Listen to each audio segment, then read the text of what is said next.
Dati pangarap ko lang makapunta dito sa Batanes, ngayon naikot na natin. At masasabi kong eto talaga yung pinakamagandang napuntahan ko sa Pilipinas. Kaya samahan niyo ako mag-travel dito sa Batanes. So ngayon nandito na kami sa airport and yes, nag-grab na lang po kami papunta dito. At sa sobrang lapit namin dito sa airport, ayan, na-late pa po kami. Opo. At buti na lang meron silang golf cart dito kaya napadali na lang yung pagpunta namin sa boarding gate. Totoo nga namang napakabait talaga ng mga staff dito kasi talagang priorities kami. Muntikan pa nga kami mag-away ni Bunso kasi lagi na lang daw ako nasa window seat. Maganda dito, i-request nyo na nasa right side kayo ng plane para mas makita nyo yung view. Kaya talagang hindi kami natulog sa biyahe at ayan, nandito na tayo sa Batanes. Tapos paglabas pa lang namin, may nag-welcome na agad sa amin. At talaga namang na-amaze ako sa tricycle nila dito kasi parang bahay kubo. Ito talaga yung gusto kong sampal na hangin talaga sa akin. So after nyan, pumunta na nga kami dito sa homestay namin, dito sa Casa Domingo. After namin mag-check-in, dali-dali talaga kaming kumain para at least walang masasayang na tour. Itadakimasu! So eto pala yung first meal of the day ko, kaya buti na lang masarap yung pagkain nila dito. So ang first stop natin dito sa Santo Domingo Cathedral. Dito madalas nakikita ko marami talagang kinakasal. Kaya kung nagpa-plan din kayo, baka this is the sign. Next stop naman natin dito sa Japanese Tunnel. At talaga namang sinuswerte kami kasi meron pa kaming nakitang ahas. Basta wag lang daw nating gagambalain para hindi tayo tuklawin. Nung panahon na to, eto pala yung naging hideout or shelter ng mga Japanese people noon. Pero mag-ingat kayo dito kasi pasikip ng pasikip talaga yung daan dito. Kaya kung may claustrophobia kayo, hindi kayo pwede dito. At finally, ate, nakalabas na din kami. Akala ko tuloy yung first day ko magiging last day ko na. So, ang next na pupuntahan naman natin, etong Naidi Lighthouse. Dito pa lang sa pag-akyat ko, talagang pawis na pawis ako, ate. At talaga namang nakakawala ng pagod nung nakita ko yung view.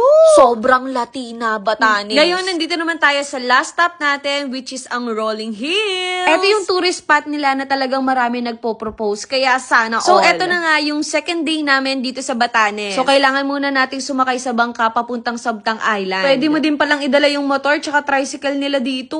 Ang sabi sa amin dito, approximately 1,700 na lang yung mga taong nakatira dito. Nako, kung pupunta kayo dito, i-make sure nyo magdala kayo ng payong, fan, and water. Kasi sobrang init talaga. Parang ako. Char! So, now we're here at Siamantad Tinian Viewing Point. Dito, medyo mag-ready kayo kasi may konting hike talaga siya. Pero believe me, sobrang worth it niya kapag napuntahan nyo to. Grabe, talagang napapaiyak na ako dito kasi pangarap ko talaga tong lugar na to. Isipin nyo, meron palang ganito kagandang lugar sa Pilipinas. So, ang next stop naman natin dito sa Chavayan Village. Ngayon, itatry natin yung headdress nila dito na tinatawag nilang vakul. Ito daw yung ginagamit ng mga kababaihan noon kapag umuulan or maaraw. Tapos, ginagamit naman ng mga kalalakihan noon etong traditional vest or kinahi kapag farming or fishing. Talagang masasabi kong effect